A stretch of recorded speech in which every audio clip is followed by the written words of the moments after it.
And we are live. All right. No one quite in here. Oh, we got one person not showing me who yet, but that's all right. Welcome to the Mandalorian panel here at RoberCon. I'm very excited to be back with my favorite Star Wars crew, plus or minus a few every year. But, I think we always have a wonderful discussion about everything Star Wars.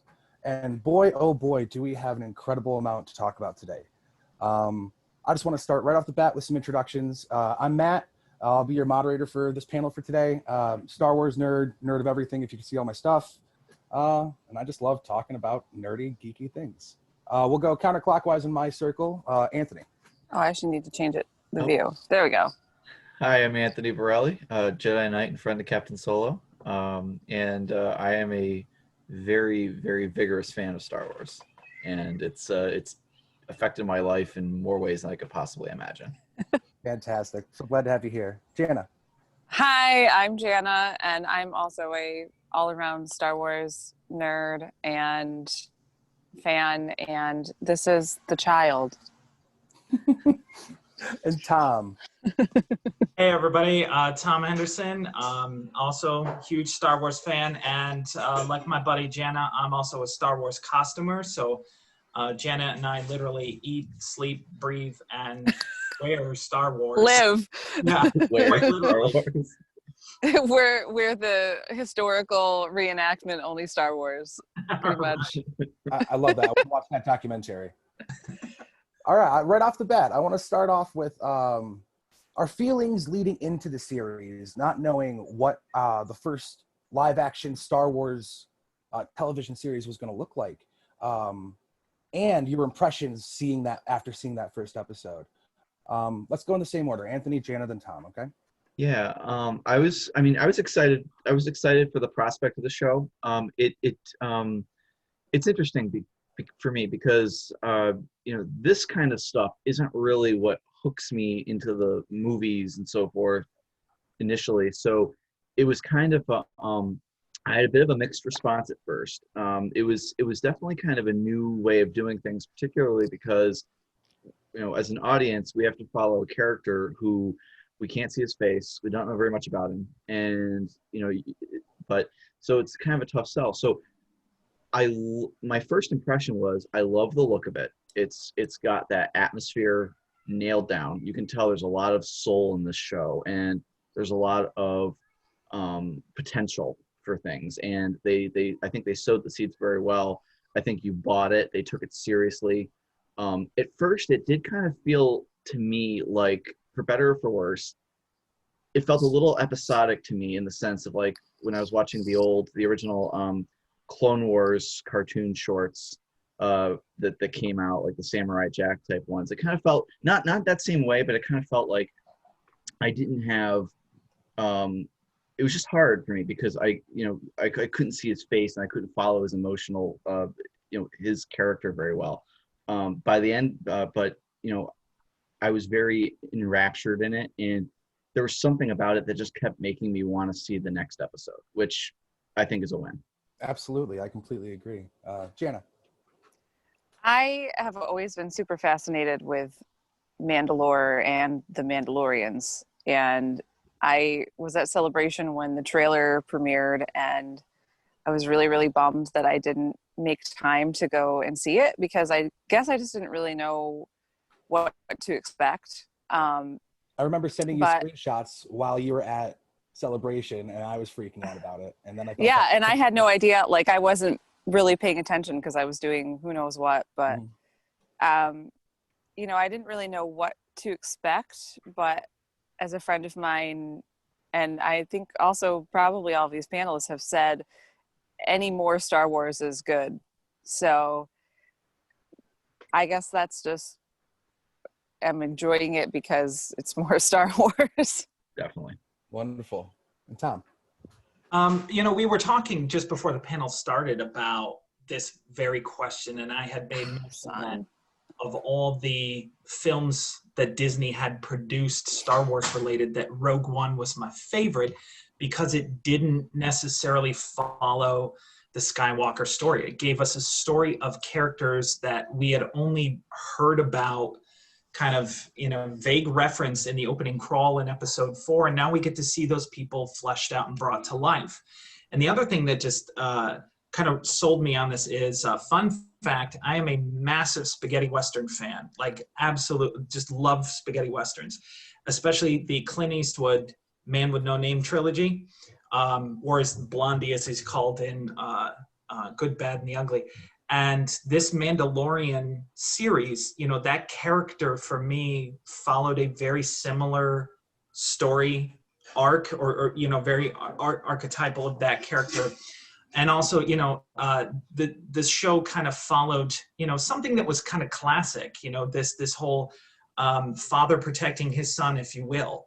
Road to Perdition, that great graphic novel and film. And then there was the Lone Wolf and Cub manga and, samurai film that came out. It followed that. So for me, I was able to kind of buy in very quickly. It was fascination for episode 1, but by the end of episode 1, I'm like, oh, okay, yeah, I know how this story's going to go. And I'm really excited to see it play out in a Star Wars universe. Sure. Wonderful. Yeah, I think I pretty much absolutely agree with all of you in certain capacities. I went into this slightly hesitant just because our only other live action television situation with Star Wars, the Christmas special, which shall not be mentioned, was not necessarily the greatest foray into television. However, it gave us our design for The Mandalorian. True. Which I think was wonderful, taking Boba Fett's original animated design and using it for Mando himself. I was excited. I love to read between the lines and make up my own ideas and backstories. And when I can get that official source filling in the gaps, whether I would agree with it or not, it kind of puts an ease to my mind. And stepping into it, being a music nerd, I was like, okay, how are they going to do this? Am I going to hear John Williams? What's this going to be? And you hear that pan flute, and it's like, wow, this is new, but this is Star Wars in a very cool way. And that's what set the spaghetti Western tone for me, is you heard that pan flute situation. It's like, like you see them at high noon right there. It's very cool. Even just just to finish my own question, I went into it very excited. And after the first episode, I was so ready to learn more, because at the end of that first episode, leading into our next talking point, we discover one of the craziest developments in the Star Wars universe, the child. Yeah. What did you all think when you saw the child? What was running through your mind? Did you think it was Yoda in a clone form? Did you think it was his child specifically? What did you think when you saw this new character of the child? Let's just continue that same order, just so we don't have to jump in with each other, okay? Yeah, I mean, to be perfectly honest, I was thrilled. That reveal, I think that's what made me, really start to get interested beyond the initial sense of the atmosphere of this kind of lone warrior type thing.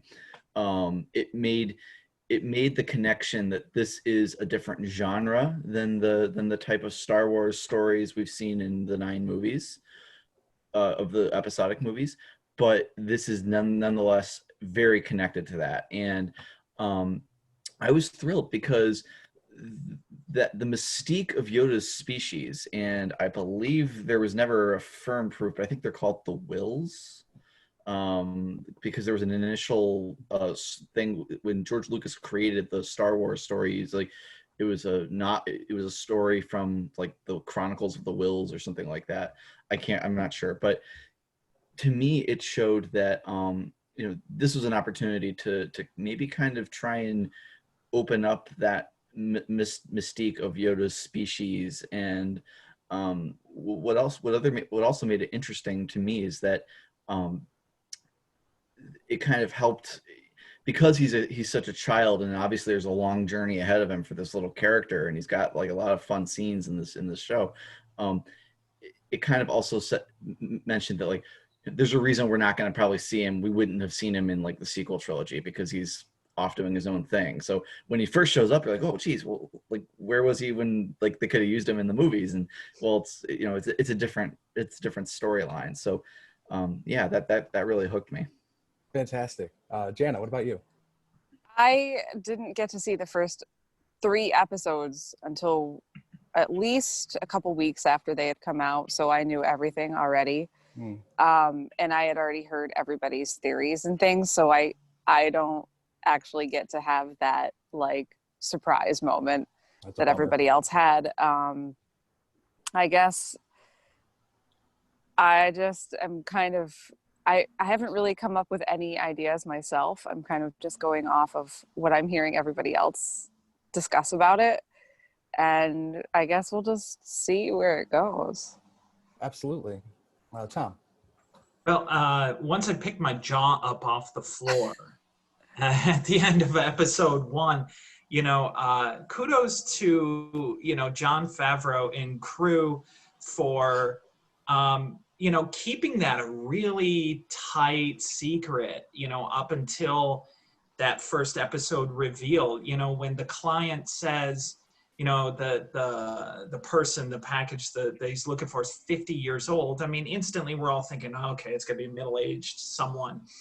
And then to see it revealed as, a baby Yoda was just mind-blowing. So for me, it opened up, a whole other avenue of questions. Like, okay, are we going to get to find out, what is Yoda's species called? Where do they come from? How many of them are there? Are they all force sensitive? Or, so it was kind of a jaw-dropping moment. And I think it really set the tone of, just wonder for the coming season, that, we're going to be asking all of these questions. And sure, we didn't get all of the answers just yet, but hopefully we'll have many seasons to get those answers. So fantastic reveal. Absolutely. I completely agree. I was satisfied. I was shocked. I probably had a million thoughts running through my mind of, holy crap, are they actually going to do this? Are they actually going to dive into this lore? Because I think probably the greatest mystery of the Star Wars universe is Yoda's species at this point. We at least have bits and pieces of all other legend and lore as far as I know. Even down to the Book of Wills. We have ideas and are aware of what that is in some context. But Yoda's species, with the exception of Yaddle, we've only seen 2 of them. And even Yaddle, we don't know that much about. She's had some great little moments in comics recently, which we could dive into, but I don't want to get too far into other expanded situations. It kind of was interesting too, because, I think they wisely avoided the temptation to give us all that much. Yeah. Every episode, and again, that's what kind of kept, because they're making some concessions to normal storytelling with, you don't know much about your main character. You don't see your main character, his face, his reaction to things. And, but they're somehow they managed to just tease you a little bit along the way that you have to keep watching, because they're not going to tell you the answer until you follow them on the path to the finish line. Absolutely. And I have a feeling that Dave Filoni had a huge part in that. With the 20-some episodes per season of Clone Wars, he always had to sprinkle that one little thing. It could be a prop in the background that doesn't even get brought up for another 15, 20 episodes, Yeah. And I think you're absolutely right. The way that they spread this whole information out throughout, and we still don't know where or when he came from, which I think is fantastic. Jumping right to the Guild, the Mandalorians. Oh no, excuse me, the Guild. Grief Karga, played by the absolutely what's his name there? Combat Carl. Yes, Carl Weathers. Yes, Carl Weathers. Hello, Creed. Wow.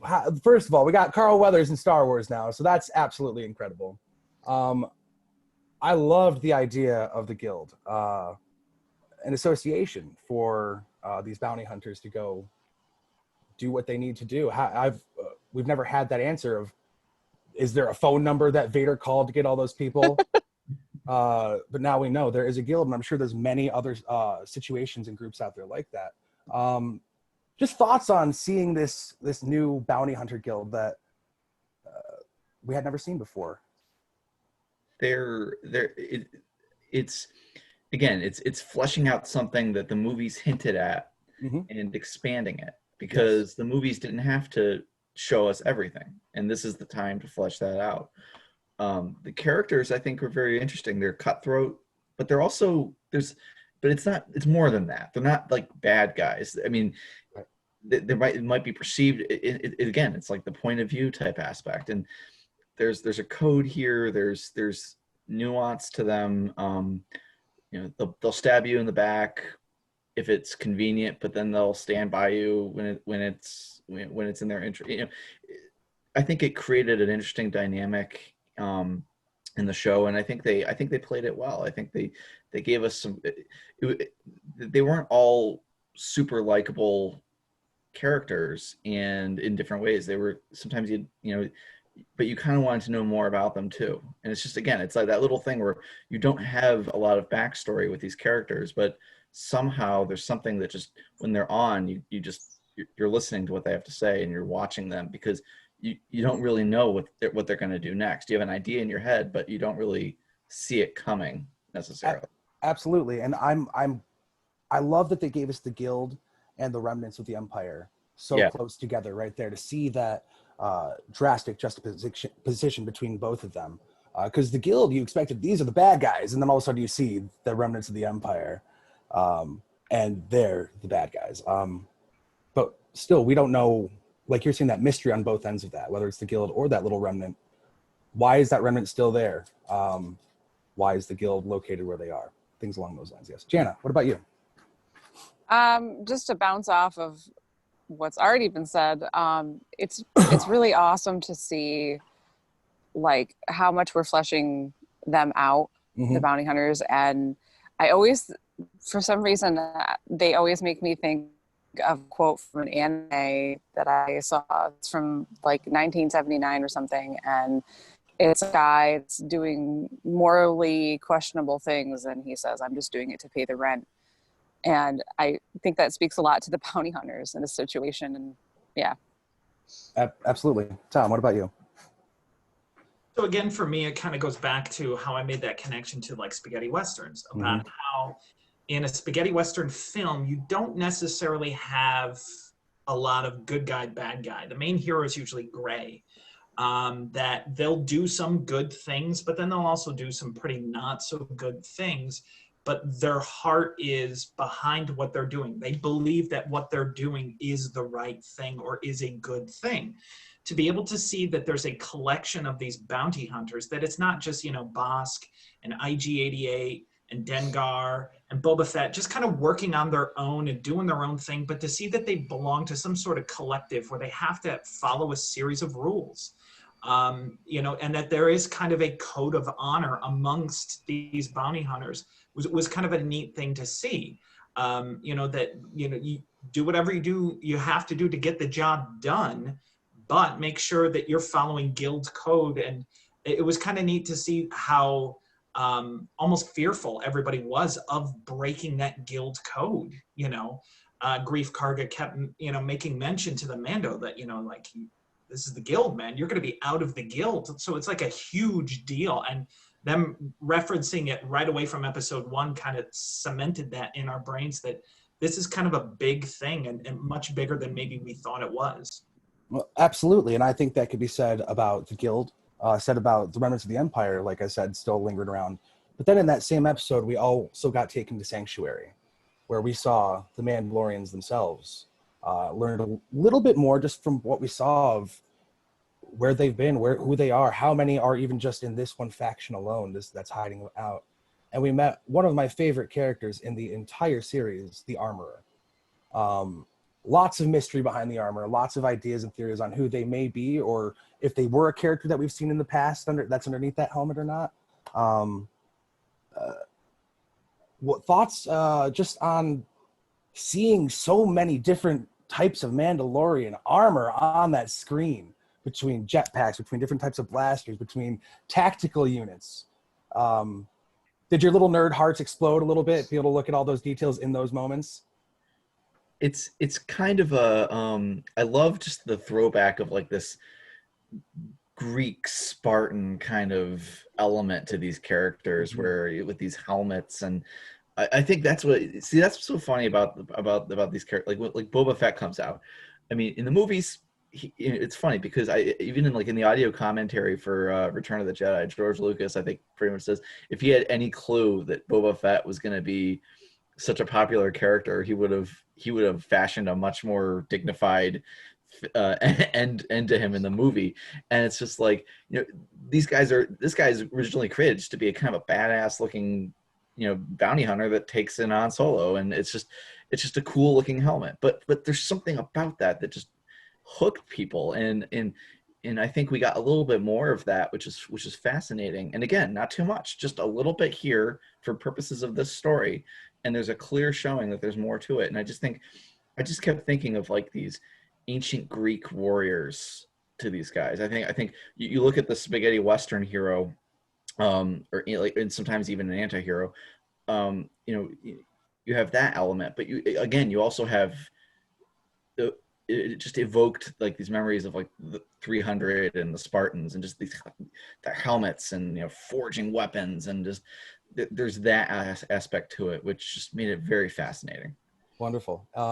I agree 100%. It's almost like we have 3 different styles mashed up just in these first 2 episodes alone, between the spaghetti western of the Guild with the gladiator style of Mandalorians, and then it's almost like an old World War II movie when it comes to the Empire. The remnants are still around, so very cool. Jana, what about you? Seeing those Mandalorians, getting all ideas for your future cosplays. Well, what's really cool is that Mando's actually wearing, at least as far, I think there's more, but he has a lot of shore trooper armor on. Mm-hmm. And that's incredibly fascinating to me as a casual Rogue One fan. And I really want to know more about the original armor. And what's really fascinating is in the Star Wars costuming groups, Mando's armor for the first couple of episodes is considered bad guy. So he's in the 501. And when he gets the Beskar, it goes into the good guys. Interesting. So so it's really interesting that decision was made, that the 2 different armors belong to 2 different, a good guy and a bad guy group. The armor, it absolutely looks it's almost like a Roman Viking. Mm-hmm. And it's just, and I just love any tidbits of more Mandalorians anytime, because they're my secret obsession. So I don't think it's a secret anymore, Jana. No, it's not. But I want to know why we have the shore trooper armor. I agree. Tom, what about you? Well, I'd have to, agree with you that the armor is one of the most fascinating characters of the entire series, for all of the reasons that have been mentioned, but also because she gave us 4 words that have just almost redefined Star Wars, and that is, this is the way. She was when she uttered that line, and, the Mandalorian and the Mandalorians are fighting, there in the forge, and she says, this is the way, and they're instantly just, everybody stops, and it's just like, nope, this is the way. And how that the reverence that they use, that tone, that, yeah, Mandalorians are going to fight amongst each other, but when push comes to shove, nobody's going to, take on the Mandalorians single-handedly. Like, they are coming together, and they're going to do whatever they can to look out for their own. So that aspect of family from, Anthony mentioned yesterday during the panel about that family theme being brought through Star Wars, about how the Mandos are all they have, that they're going to be there to have each other's backs. And yeah, they might not agree with each other, and they might not agree with what's being, but this is the way that they're going to stand up for one another. And, they're going to look out for each and every single one of them. So the other thing is that how cool was that moment toward the end of, I think it was episode 8, when the stormtroopers come into the forge, and the armor threw one of the stormtroopers onto the actual forge there. And I just, oh my God, like this has been probably, pretty ultra violent in terms of like Star Wars levels of violence. But that was pretty incredible, that moment. Well, even Stormtroopers get wrecked in this show. yeah, Like even the it first makes episode, all dude the, getting it makes all sliced the in other half. fights and just tame by comparison. Yeah, Yeah. it's they definitely took that edge without making it too gory. I mean, Right. sounds and quick pans alone, they did a lot. I again, once again, agree with all of you. Surprise. When the armor said, "This is the way," that moment caught me so strongly when they all responded, because as we've been talking about, these three factions that we're introduced to in these first two episodes, you have the chaos of the guild not trusting each other at all. You have the unsurety of this fallen, broken empire, and then we get this image of this family. And it's funny how these panels always end up talking about family and that family message of togetherness. And that was just such a striking, strong image. We mentioned stormtroopers, so I want to mention there is an episode where we get to see a whole ton of stormtroopers, and I love the fact that Jon Favreau and Dave Filoni were like, we don't have enough costumes, enough stormtrooper costumes. We got to call the 501. 501st can help us out right away. And they did. And I love that they had no idea till they were driven on set in this bus. And all of a sudden they're like, holy crap. Our handmade, I'm taking this right from the documentary that they did, our handmade cosplays are now screen used costumes. And I think, can you imagine that as a costume maker? All of a sudden this thing that you made, you're so proud of already, then you get to look at it on screen and you get to say, this is now a screen used prop from Star Wars. Wow. I keep hoping that maybe they'll put out a call for Rebel Fleet Troopers for season 2. You never know. You never know. And that's, I think, also comes together with the familial togetherness message of Star Wars. It's not even in just the media. It's the fan base. It's the directors and producers as well. They want, for the most part, want to listen, want to learn, and want to have us all be a part of this. Just because we still have so much to talk about. We only have about 18 minutes left. One of my favorite characters, Quill. I have spoken. Yeah. Just thoughts on his arc, his journey with Mando and the child, his rehab of the IG unit of IG-11. What do you guys think of the introduction of Quill? Again, one of those charming characters that just contributes to the plot. You want to watch him too, and he adds flavor to this. Like you get a sense that there's a lot of history with this guy and a lot of interesting things you could find out about him.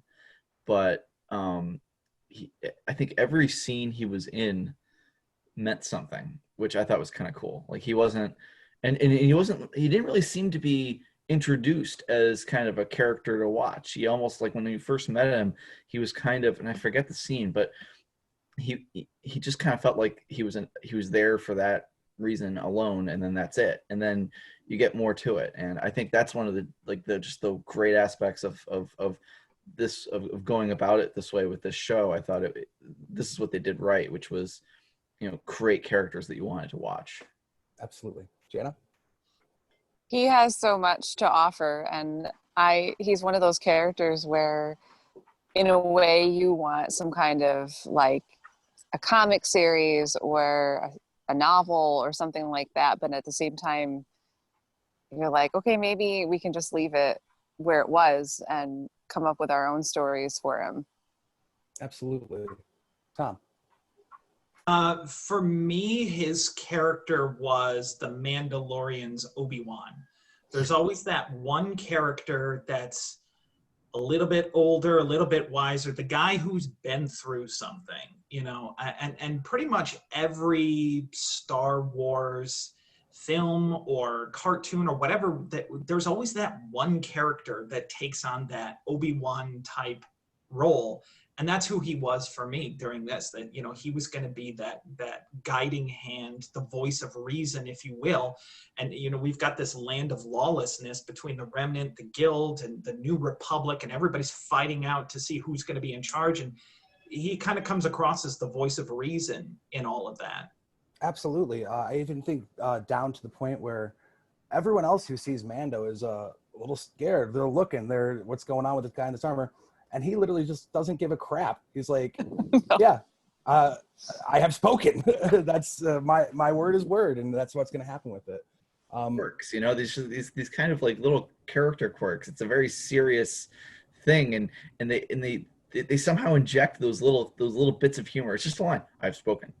And it's just it's not meant to be a gag, but you laugh because it's funny, and that's one of the charming aspects of it. I need him to rebuild an IG-11 for me to watch this guy. This is my baby Yoda. All right. Just because we're running out of time, Cara Dune. Oh my goodness gracious! What a powerhouse of a character, of a human. I loved her presence on this show. Once again, thoughts right around the table. Great addition of the character. Great use. And am I right? Did I catch that right? The Alderaan. Mm-hmm. Yeah, you're right. Yeah, that's awesome. Right? Yeah, those little sprinkles. Just little things like that. And again, you have so much you want to know about her, and she's. I think when her and Mando are together, I got the kind of what I was missing with Mando because I couldn't see his face. And again, I'm not trying to get hung up on that, but I got the sense that these two are on different journeys, but they're split right down the center and in different ways. And I love the connection between the two of them, and just the banter. And she was just a great addition to it. And I think she just added a lot more. Just scenes with them together were fun to watch. Absolutely. Just like with Quill, like she didn't take any of Mando's crap. She was there to be an equal, not someone who was looking at him with fear or anything like that. Jana. She was super badass and cool, and then the actress just completely self-destructed in the past couple of weeks. Yeah, I did read and a little it's bit. just completely destroyed everything that I had loved about the character. So I'm kind of really down on her now because of her self-destructive tweets. Yes, as they were. I haven't gotten details what those are, but one of my buddies filled me in that there was issues in that situation. So she's been being very unkind, and it's really unfortunate that people can't just enjoy what they're doing and shut their mouths. I think that's a lesson we can all learn from right there. Really quick, Tom, and then we'll move on. So I was a huge fan of Gina Carano from her MMA days. I agree with Jana. Like some of the things that she said recently about trans people have been rubbed me the wrong way. But if I could just separate Gina from Cara for a second, Cara Dune was my absolute favorite character in the entire Mandalorian series. One, she's a former rebel shock trooper, which awesome. Two, she's from Alderaan, which holy cow, like that was mind blowing when that tidbit came out. And three, she goes toe to toe with the Mando and, doesn't even bat an eyelash. And the one thing that really kind of struck me about this character as how strong and powerful and amazing and fearless as she was, the only time she showed any sort of, this is a rebel shock trooper. These guys are fearless. They go toe to toe with the Empire with almost no equipment, and they it's nothing to them. They relish it. But the one moment of the entire series that kind of struck me was when they're kind of hanging out in the client's place, and Moff Gideon shows up, and instantly she's terrified. It's the only person she's afraid of. So it leads me to believe she knows something about this guy. She's heard of him, or she knows his reputation. For a rebel shock trooper, somebody who's gone toe-to-toe with the 501st, with the Empire's best, and has the scars to prove it, for her to show even just the slightest hint of fear to me was just kind of like, whoa, okay, this guy is somebody to be reckoned with. So, kudos to Gina Carano for being an MMA fighter who could bring some life to this character instead of just being a wooden cardboard action figure type. And I agree with Jen. If she could just kind of get the other stuff worked out, it would make me like the character a whole much more. Absolutely. Since he was mentioned, let's jump right to Moff Gideon. Because I think there was, even with Mando, I don't know if it was a fear of him, of Moff Gideon himself, but fear of a time that was so long ago when Din Djarin was actually, when he was young, when he was defenseless. I think that was a fear in him. And also, there's a lot of theories out there because he has the Darksaber. We got to see the Darksaber in live action. One of the coolest things that I didn't think we were ever going to see in live action. A lot of rumors out there, and I thought about it before I even read it. Is he an Inquisitor? Was he an Inquisitor? How does he end up with this Darksaber, and what does the future hold with Moff Gideon and our crew of misfits? I have to say, and I was really surprised by this, but I had the same feeling when Moff Gideon stepped out of that TIE fighter. I had the same feeling that when Darth Vader emerges on the Rebel blockade runner in episode 4. Different kind of character, obviously, but this guy established very quickly that he was a force to be reckoned with. He had a powerful presence among other very powerful characters. He sent chills down the spines of 2 proven, toughened, very battle-hardened characters that we've been following. He knew all about them. I don't know if it's just the way he delivered his lines, just that during that standoff. This guy, and the Moff characters, I mean, with the exception of Tarkin, they're just kind of the flunky bad guys. This guy is tough, and I just, I was hurting. I wanted, I think this is the kind of villain that Mando deserves to go up against. This is someone that can shut Mando down, and I buy it completely. In a very short amount of time, this guy just proved that in my view. I cannot wait to see where they go with him. Absolutely. Jana. He's kind of that stoically scary guy, and I feel like he's in a way kind of like that Thrawn type of character in Rebels. That's just kind of, he's just really creepy and scary, and he is definitely the perfect villain to go up against Mando, and I can't wait to see more. And I've heard rumors that the Darksaber, we might see Sabine possibly. We'll with get that Darksaber. We'll get to Sabine very shortly. We're running out of time, but I'm very intrigued about that potential myself. Tom, what I about want you? to talk about Sabine at any chance that I can We will get. We're almost there. I promise.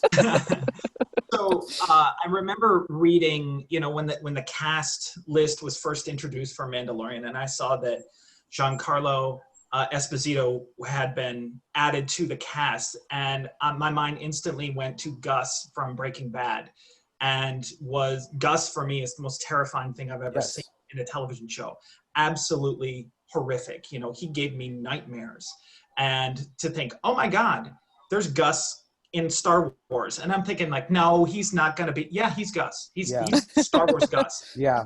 It's the 100%. Same character, only now in Star Wars. So I'm just like Cara Dune. I'm terrified of this guy.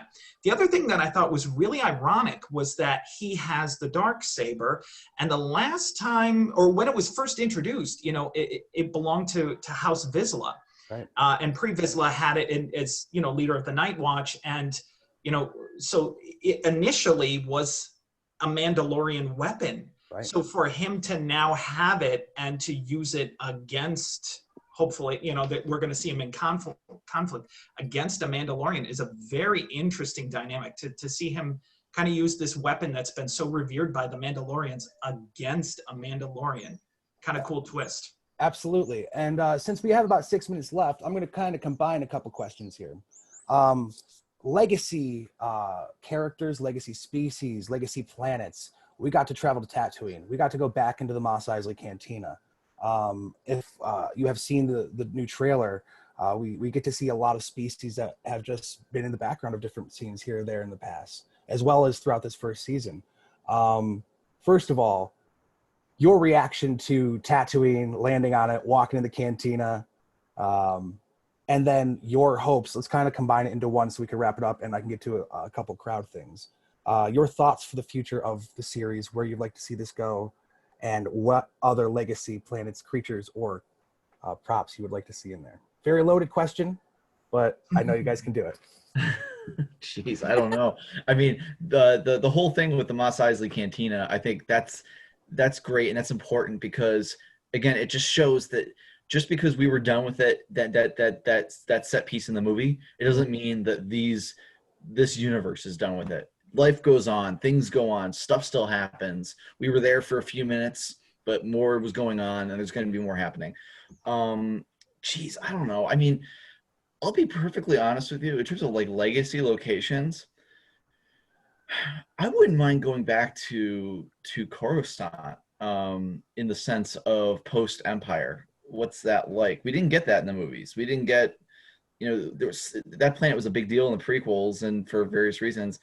Let's go back into that Jedi temple. What did Palpatine do to it? Is it still? I mean, it's obviously still standing.